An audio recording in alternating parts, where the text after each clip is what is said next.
Okay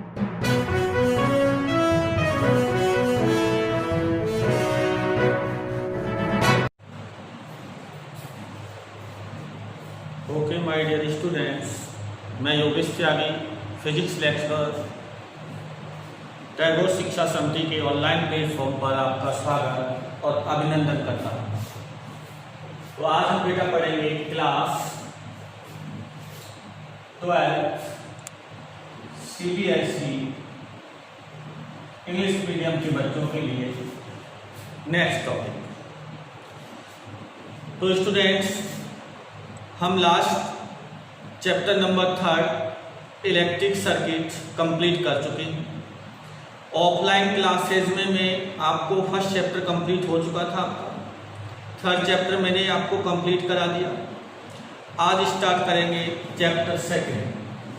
आज start करेंगे बेटा चैप्टर 2। तो बेटा अभी CBSE सिलेबस के अकॉर्डिंग मे भी चैप्टर 2 में से किसी भी टॉपिक को डिलीट नहीं किया गया है, यानी रिड्यूस नहीं किया गया है। फर्स्ट चैप्टर में से कौन से टॉपिक हटाए गए हैं आपने रीडिंग कर लिया होगा। थर्ड में से कौन से चैप्टर मैं आपको बता दूंगा या मैं इसकी PDF आपको भेज दूंगा। तो चैप्टर 2 का नाम है बेटा इलेक्ट्रोस्टैटिक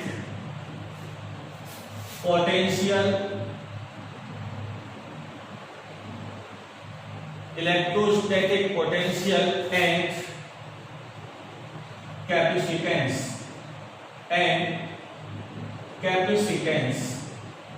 बेटा इलेक्ट्रोस्टैटिक पोटेंशियल एंड कैपेसिटेंस के बारे में अपन यहाँ पर पढ़ेंगे। तो मैं सबसे पहले कैपेसिटेंस को डिटेल में पढ़ाने जा रहा हूँ, उसके बाद हम बात करेंगे किसकी, पोटेंशियल की।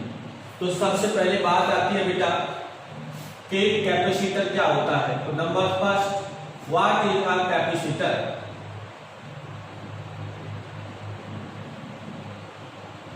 तो सबसे पहले बात कर लेते हैं बेटा कैपेसिटर के बारे में, राइट बेटा। तो कैपेसिटर क्या है, सबसे पहले बात तो बेटा ये एक इलेक्ट्रोस्टैटिक डिवाइस है। इलेक्ट्रोस्टैटिक डिवाइस है बेटा, क्या है ये एक इलेक्ट्रोस्टैटिक डिवाइस है। इसका यूज बेटा ये क्या करता है, ये इलेक्ट्रिक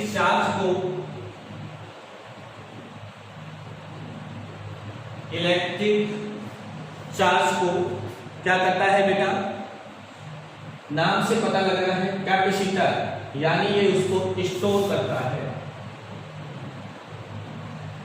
तो सुने बेटा, capacitor is a electrostatic device which are use of electric charge stored in a conductor plates। तो सुने बेटा, इसको क्या करना है, सबसे पहले सुनिए, कैपेसिटर एक इलेक्ट्रोस्टैटिक डिवाइस है, इसका यूज है इलेक्ट्रिक चार्ज को स्टोर करने में। अब इसके टाइप आते हैं, यानी टाइप्स ऑफ कैपेसिटर, राइट बेटा। तो क्या टाइप है इसका, तो सुने, एक तो होता है पैरेलल प्लेट कैपेसिटर, राइट बेटा। एक होता है अपना स्फेरिकल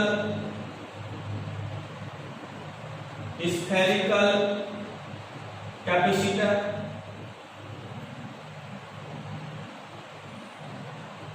और एक होता है बेटा अपना सिलेंड्रिकल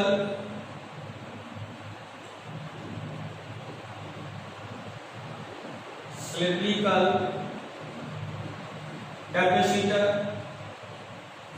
और एक होता है बेटा अपना गैंग। ये बेटा थोड़ा अलग टाइप का है। ये जो कैपेसिटर है ये क्या बन जाएगा अपना, इसको कहते हैं कंडेंसर, कंडेंसर, राइट बेटा। मैं बताऊंगा आपको कि कंडेंसर में और कैपेसिटर में क्या डिफरेंस है, आप यही सीख लीजिए। कैपेसिटर जो है, अगर जैसे ये है पैरेलल प्लेट कैपेसिटर, अगर इसकी प्लेट्स के बीच में कोई डाइलेक्ट्रिक मीडियम फिल कर दिया जाएगा तो बेटा बन जाएगा वो कंडेंसर, राइट बेटा। तो अब मेनली अपन कौन सा पढ़ेंगे, पैरेलल प्लेट कैपेसिटर। सबसे महत्वपूर्ण होगा अपने पास पैरेलल प्लेट कैपेसिटर, राइट। तो अब बात आती है कैपेसिटेंस या कैपेसिटी की। तो नंबर 2 पॉइंट पढ़ेंगे अपन कैपेसिटी। कैपेसिटी क्या है बेटा, तो सुनिए, अगर कोई कंडक्टर है, राइट बेटा, अगर कोई कंडक्टर है, अगर इसको चार्ज गिव किया जाता है प्लस कैपिटल Q, तो इसके इलेक्ट्रिक पोटेंशियल भी जो है वो इंक्रीज हो जाता है, राइट बेटा।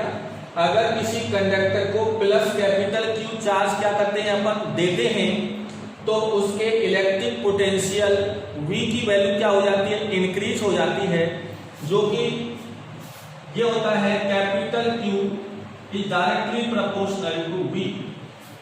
यानी जो इलेक्ट्रिक पोटेंशियल और चार्ज है वो दोनों कैसे होते हैं, प्रोपोर्शनल होते हैं। और बेटा जब प्रोपोर्शनल का साइन हटाते हैं तो यहाँ आता है C, और ये जो C है ये है प्रोपोर्शनल कांस्टेंट, और इसे कहते हैं बेटा कैपेसिटी या कैपेसिटेंस।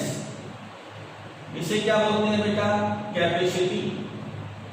तो ये हो जाएगा C equal to capital Q upon V, यानी रेशियो ऑफ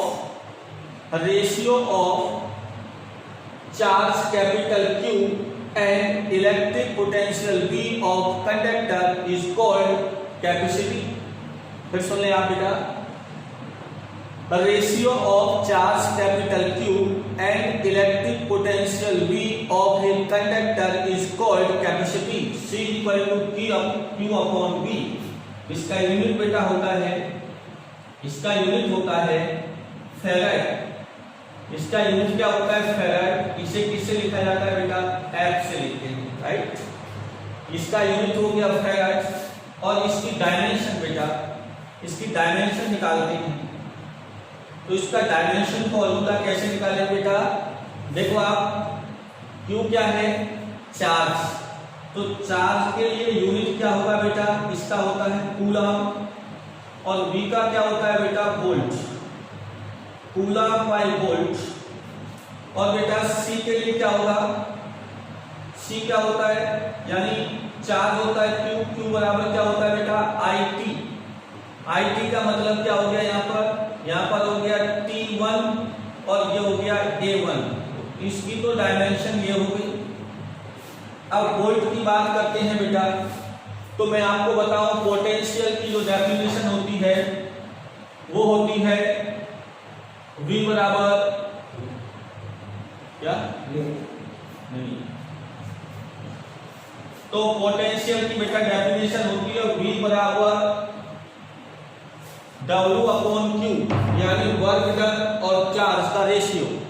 बेटा ये जब भी आपको क्या पढ़ाएंगे पोटेंशियल, तो ये बताएंगे आपको, यानी किसी यूनिट चार्ज को इंफिनिटी से इलेक्ट्रिक फील्ड में लाने के लिए जो वर्क डन होता है उसे हम क्या कहते हैं, इलेक्ट्रिक पोटेंशियल कहते हैं। तो electric potential V equal to क्या होता है, W upon Q, W upon Q, और W बराबर होता है force into displacement upon Q, right बेटा।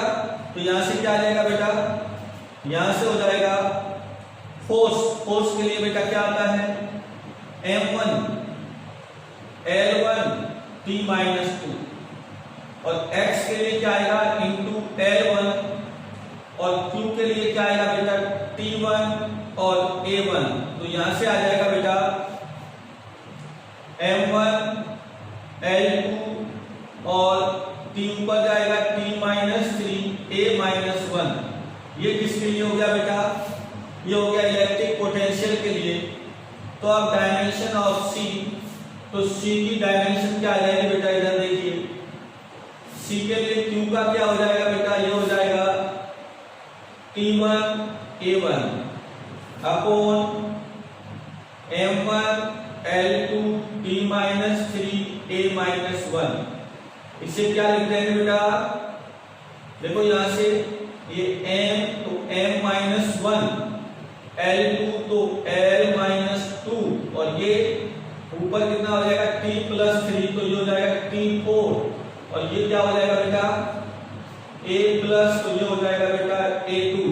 तो ये है डायमेंशन फॉर्मूला ऑफ कैपेसिटी या कैपेसिटेंस, तो ये है इसका डायमेंशनल फॉर्मूला, राइट बेटा।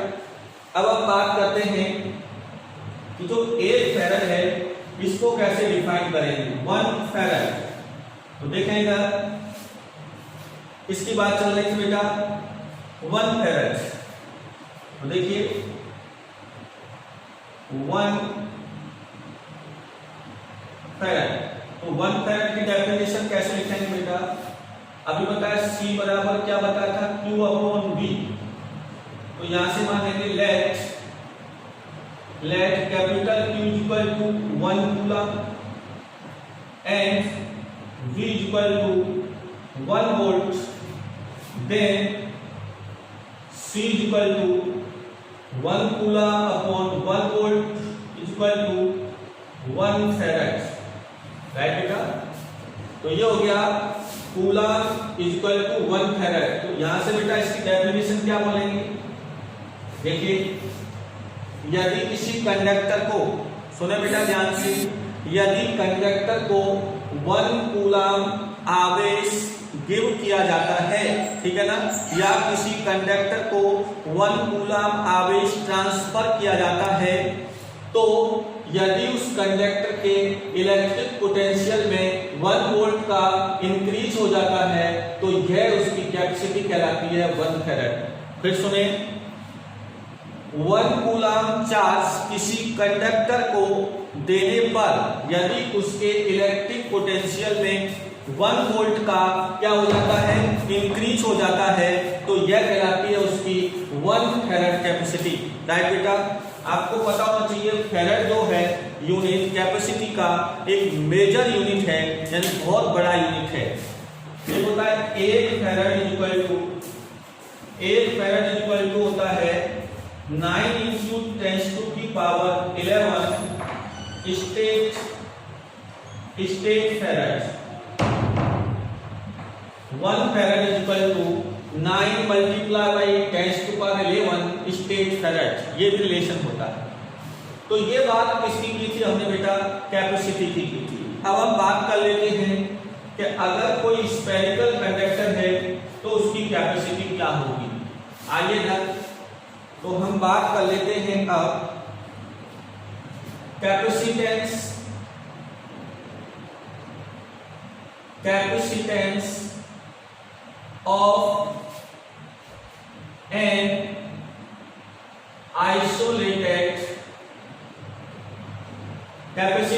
of an isolated spherical conductor।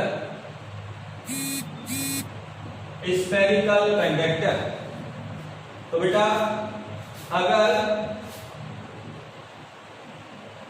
ये कोई स्फेरिकल कंडक्टर है जिस पर इसकी सरफेस पर चार्ज का डिस्ट्रीब्यूशन कैसा है बेटा, इक्वल है एट एनी पॉइंट, इसको मैंने मान लिया प्लस कैपिटल Q, राइट बेटा। और अगर इसकी रेडियस कितनी है, कैपिटल R है, और इसका सेंटर क्या है बेटा, O है, राइट। तो बेटा इसके सेंटर से सरफेस पर क्या इलेक्ट्रिक पोटेंशियल, यानी electric potential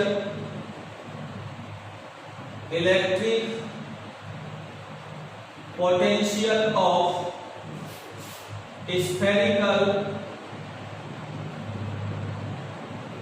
spherical conductor surface। तो तो इसके सरफेस पर पोटेंशियल का सूत्र बेटा क्या होता है, आप जानते हो पोटेंशियल V इक्वल टू होता है KQ अपॉन R। यहाँ क्या आ जाएगा बेटा, K यानी 1/4 pi epsilon naught and Q equal to capital Q divided by R। तो सरफेस पर क्या है, इसकी distance R। Equation number first and we have C equal to Q upon V। V की वैल्यू यहाँ पुट कर दीजिए, तो C बराबर कैपिटल की Q upon KQ upon R, तो मल्टीप्लाई बाई R। K से K क्या हो गया बेटा, कैंसिल, तो यहाँ से बचा C बराबर R अपॉन K, और K इक्वल टू होता है 1/4 pi epsilon naught, then C equal to ये हो जाएगा 4 पाई एप्सिलॉन नॉट R। यानी एक स्फेरिकल कंडक्टर के लिए उसकी capacity directly proportional to radius. यानी अगर आप रेडियस को इंक्रीज करोगे तो ऐसी कंडीशन में C की वैल्यू इंक्रीज होगी, और यदि आप R की वैल्यू को क्या करेंगे, डिक्रीज करोगे, तो C की वैल्यू भी क्या होगी, डिक्रीज होगी। राइट बेटा। तो अब आप सुनिए ध्यान से कि अगर हम किसी की कैपेसिटी बढ़ाना चाह रहे हैं तो उसका साइज बढ़ाना पड़ेगा। यानी यहाँ जो कैपेसिटी है वो उसके साइज पर डिपेंड कर रही है। किस पर कर रही है बेटा, साइज पर डिपेंड कर रही है। जैसे हम अर्थ के लिए बात करें बेटा, इसके लिए अर्थ के लिए इधर देखिए, तो बेटा इसके लिए अगर हम बात करें थियोरेटिकली, तो बेटा थियोरेटिकली हम जो इसकी कैपेसिटी मानते हैं, जैसे R की वैल्यू बेटा क्या होती है 6.4 इंटू 10⁻⁶ मीटर। अगर हम ये वैल्यू यहाँ पुट कर देंगे और 4 पाई एप्सिलॉन नॉट की वैल्यू कितनी हो जाएगी बेटा, ये हो जाएगी, इसकी वैल्यू कितनी होती है 10⁹, और अगर 4 पाई एप्सिलॉन नॉट की लिखेंगे वैल्यू तो बेटा क्या आ जाएगी, बोलो, ये हो जाएगी 10⁻⁹/9। जब ये वैल्यू यहाँ पुट करते हैं तो इसकी थियोरेटिकली वैल्यू आती है बेटा अर्थ के लिए, वो आती है 711 माइक्रोफैराड। कितनी आती है बेटा, 711 माइक्रोफैराड, जो कि बहुत ज्यादा है। लेकिन इन प्रैक्टिकली, तो हम प्रैक्टिकली जो इसकी C की वैल्यू मानते हैं, यानी अर्थ के लिए जो कैपेसिटी यानी कैपेसिटेंस मानते हैं, वो कितना लेते हैं, इन्फिनिटी। और अगर कैपेसिटेंस इन्फिनिटी है तो हम जानते हैं कि C बराबर क्या होता है बेटा, Q अपॉन V होता है। तो V बराबर क्या हो जाएगा, Q अपॉन C, तो V बराबर Q upon infinity then equal to 0। तो अर्थ के लिए पोटेंशियल की वैल्यू हम क्या मानते हैं, 0। यानी अर्थ के लिए इन थियोरेटिकली C होता है 711 माइक्रोफैराड, जो कि बहुत ज्यादा वैल्यू है, जिसे हम इन प्रैक्टिकली इनफाइनाइट मानते हैं। तो ऐसी कंडीशन में इसका इलेक्ट्रिक पोटेंशियल 0 हो जाता है अर्थ के लिए। अब हम बात कर लेते हैं बेटा प्रिंसिपल ऑफ कैपेसिटर। यहां से ये महत्वपूर्ण टॉपिक आपका स्टार्ट हो जाता है। आपको प्रिंसिपल समझना है कैपेसिटर के लिए। देखिए क्या है, हम बात कर रहे हैं किसकी, प्रिंसिपल ऑफ कैपेसिटर।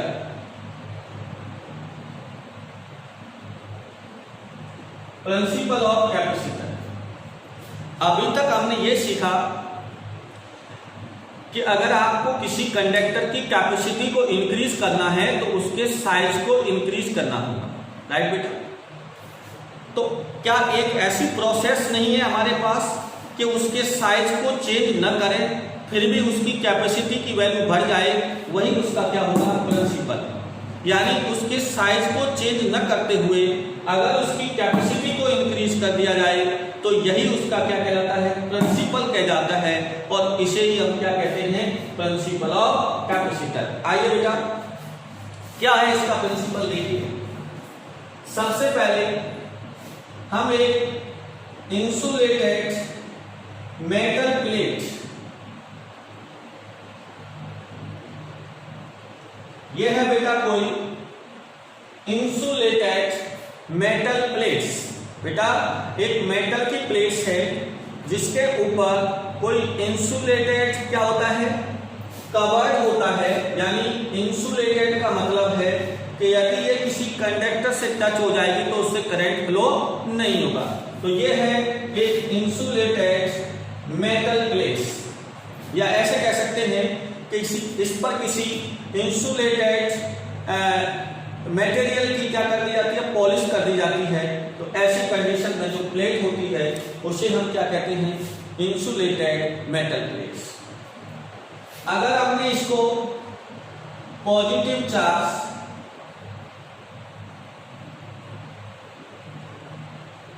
अगर हमने इसे पॉजिटिव चार्ज से चार्ज कर दिया है, एक प्लेट जिसको हमने पॉजिटिव चार्ज दिया और ये पॉजिटिव चार्ज से क्या होगी, चार्ज हो गई। इसको मैं मान लेता हूं प्लेट ए। अब बेटा नेक्स्ट टॉपिक में हम क्या कर रहे हैं, ये तो हमारे पास प्लेट है, कौन सी बेटा, ये प्लेट है हमारे पास कैपिटल ए। अब इसके पास में एक दूसरी प्लेट लाते हैं बेटा जिस पर कोई चार्ज नहीं है, राइट बेटा। एक प्लेट कैपिटल ए जो पॉजिटिवली चार्ज थी, अब हम एक दूसरी प्लेट कैपिटल बी इसके पास में लाते हैं।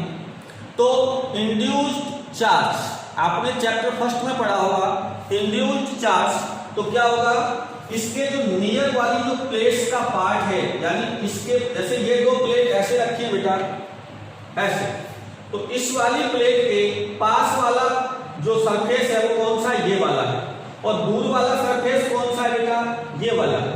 तो पास वाले सरफेस पर अपोजिट चार्ज होगा, यानी नेगेटिव चार्ज होगा, और जो दूर है उस पर क्या होगा बेटा, पॉजिटिव चार्ज होगा, उस पर पॉजिटिव चार्ज होगा, राइट।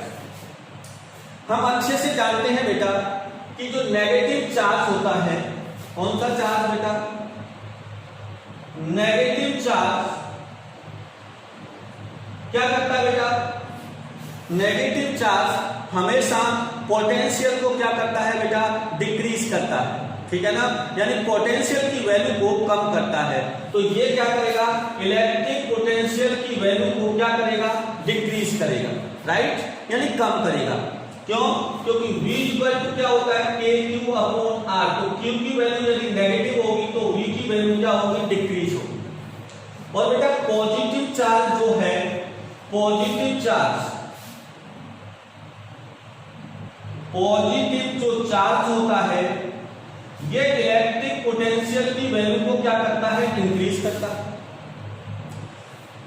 तो बेटा ये नेगेटिव चार्ज इस प्लेट ए पर इलेक्ट्रिक पोटेंशियल को डिक्रीज करेगा, और ये पॉजिटिव चार्ज इस प्लेट ए पर इलेक्ट्रिक पोटेंशियल को इंक्रीज करेगा। दोनों के पास नेगेटिव चार्ज और पॉजिटिव चार्ज की डेंसिटी कैसी है, इक्वल है। तो जितना ये इलेक्ट्रिक पोटेंशियल को कम करेगा उतना ही ये इलेक्ट्रिक पोटेंशियल को क्या करेगा, इंक्रीज करेगा। लेकिन ये नेगेटिव चार्ज प्लेट ए के नजदीक है, पास में है, यानी इस वाली सरफेस की डिस्टेंस प्लेट ए से कम है और इस वाली सरफेस की डिस्टेंस प्लेट ए से ज्यादा है, यानी V जो होता है इलेक्ट्रिक पोटेंशियल वो डिस्टेंस के इनवर्सली प्रोपोर्शनल होता है। इसलिए इस वाले चार्ज का, नेगेटिव चार्ज का इफेक्ट ज्यादा होगा और पॉजिटिव चार्ज का इफेक्ट कम होगा। इसीलिए इसके रिजल्टेंट इलेक्ट्रिक पोटेंशियल क्या होगा, डिक्रीज होगा। किसका, प्लेट ए का, राइट बेटा। जैसे मान लो ये तो कम करता है, मान लो ये इलेक्ट्रिक पोटेंशियल को कम करता है सपोज 50 वोल्ट, और ये बढ़ाता है उसको 30 वोल्ट, तो ये तो 50 यानी 50 वोल्ट कम कर रहा है, ये 30 वोल्ट बढ़ा रहा है, लेकिन फिर भी 50 यानी 50 माइनस 30 बराबर 20 वोल्ट जो है वो क्या हो जाएगा, डिक्रीज हो जाएगा। क्यों, क्योंकि डिक्रीज यानी नेगेटिव चार्ज का इफेक्ट प्लेट ए पर ज्यादा होगा तो प्लेट ए के पोटेंशियल में क्या होगी, कमी होगी, यानी वो डिक्रीज हो जाएगा। और अब जानते हैं कि कैपेसिटी होती है C बराबर Q/V। अगर पोटेंशियल डिक्रीज होगा तो कैपेसिटी इंक्रीज हो जाएगी। तो बेटा हमने अभी भी किसी भी प्लेट्स का साइज नहीं बढ़ाया है, राइट, साइज नहीं बढ़ाया, यानी हमने क्या किया, केवल नेगेटिव चार्ज का इफेक्ट इस पर ज्यादा है, इसलिए इसकी कैपेसिटी बढ़ जाएगी क्योंकि पोटेंशियल कम हो जाएगा। यहां तक ठीक है। अब आगे बढ़ते हैं। अगर इस पॉजिटिव चार्ज को यहां से खत्म कर दिया जाए तो ऐसी कंडीशन में केवल नेगेटिव चार्ज होगा और नेगेटिव चार्ज सिर्फ और सिर्फ इलेक्ट्रिक पोटेंशियल को कम करेगा। तो हम क्या करें, इस वाली सरफेस को हम क्या कर देते हैं, ग्राउंडेड। और जब ग्राउंडेड करेंगे तो ये पॉजिटिव चार्ज अर्थ में क्या हो जाएंगे, अर्थ की तरफ फ्लो होंगे और ये अर्थ में एंटर कर जाएंगे, राइट। यानी अगर हमने प्लेट बी की आउटर सरफेस को यदि ग्राउंडेड कर दिया तो पॉजिटिव चार्ज अर्थ में फ्लो कर जाएंगे, तो ये वाली जो सरफेस है ये न्यूट्रल हो जाएगी। और अब देखिए इस प्लेट पर सिर्फ और सिर्फ क्या बचा, यहां बचा नेगेटिव चार्ज, और नेगेटिव चार्ज इसके पोटेंशियल में प्लेट ए के में बहुत ज्यादा कमी कर देगा और बी में और ज्यादा कमी कर देगा तो सी और ज्यादा बढ़ जाएगी।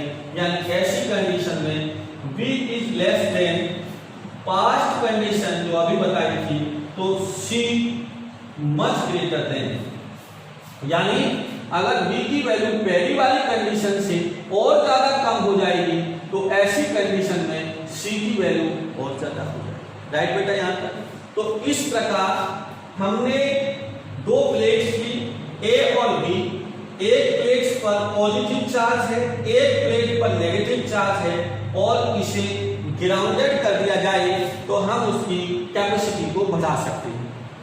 अब हम बात कर लेते हैं क्या इसकी कैपेसिटी को और बढ़ाया जा सकता है। जी हाँ, कैसे बढ़ाएंगे बेटा, अगर मान लो ये हमारे पास प्लस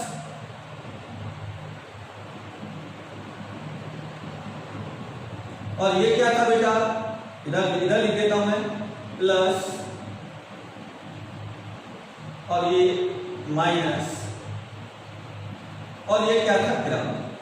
अब बेटा यदि इसमें हम कोई डाइलेक्ट्रिक मीडियम भर दें, क्या भर दें, यदि कोई डाइलेक्ट्रिक मीडियम भर दिया हमने, dielectric medium same way medium होते हैं जो इंसुलेटेड मीडियम होते हैं। जैसे डाइलेक्ट्रिक मीडियम में आप क्या ले सकते हैं, जैसे आप रबर ले सकते हो, आप गिलास ले सकते हो, आप उसके लिए कोई और ऐसा मटेरियल जो इंसुलेटेड है, राइट बेटा, आप उनका इसमें क्या कर सकते हैं, यूज कर सकते हैं, उन्हीं को हम डाइलेक्ट्रिक मीडियम कहते हैं। अब इस डाइलेक्ट्रिक मीडियम में क्या होता है, कुछ पोलराइज्ड मॉलिक्यूल होते हैं, कुछ अनपोलराइज्ड मॉलिक्यूल होते हैं जो बाउंडेड होते हैं। जैसे ही इसे, अब देखो ये पॉजिटिव है और ये नेगेटिव चार्ज है, तो इलेक्ट्रिक फील्ड की डायरेक्शन क्या हो जाएगी, पॉजिटिव टू नेगेटिव। तो अगर इस डाइलेक्ट्रिक मीडियम में पोलराइज्ड और अनपोलराइज्ड मॉलिक्यूल हैं, उन पर एक फोर्स लगेगा तो क्या होगा, जो बाउंडेड पॉजिटिव और नेगेटिव चार्ज हैं या मॉलिक्यूल हैं, तो उसमें से क्या होगा बेटा, यहां नेगेटिव चार्ज इस वाली सरफेस पर कलेक्टेड हो जाएंगे। समझना बेटा, क्योंकि ये पॉजिटिव वाली सरफेस इस डाइलेक्ट्रिक मीडियम में नेगेटिव चार्ज को अपनी ओर क्या करेगी, अट्रैक्ट करेगी, और नेगेटिव चार्ज इस सरफेस पर क्या हो जाएंगे, इस सरफेस पर कलेक्ट हो जाएंगे, और पॉजिटिव चार्ज यहां रह जाएंगे, तो पॉजिटिव चार्ज यहां कलेक्टेड हो जाएंगे। तो बेटा ये था E किसके लिए, एक्सटर्नल, और ये किसके लिए हो गया, यहां देखो इस डाइलेक्ट्रिक मीडियम में इलेक्ट्रिक फील्ड की डायरेक्शन क्या होगी, पॉजिटिव टू नेगेटिव, यानी इसको कह सकते हैं E इन। इनका मतलब क्या है बेटा, या ऐसे कह सकते हैं EP, जो भी है आप जो कहना चाहते हैं। अब देखिए आप, ये था एक्सटर्नल इलेक्ट्रिक फील्ड, इसके अपोजिट डायरेक्शन में कौन है? इस डाइलेक्ट्रिक मीडियम के कारण जो इलेक्ट्रिक फील्ड क्रिएट हुआ है EP, और इन दोनों की डायरेक्शन कैसी है? अपोजिट है। तो ये वाला फील्ड इस वाले फील्ड के मैग्नीट्यूड में क्या कर देगा? कमी कर देगा, ठीक है ना। जब इसको क्या कर देगा? कम कर देगा। तो हम जानते हैं कि V बराबर होता है E इंटू D।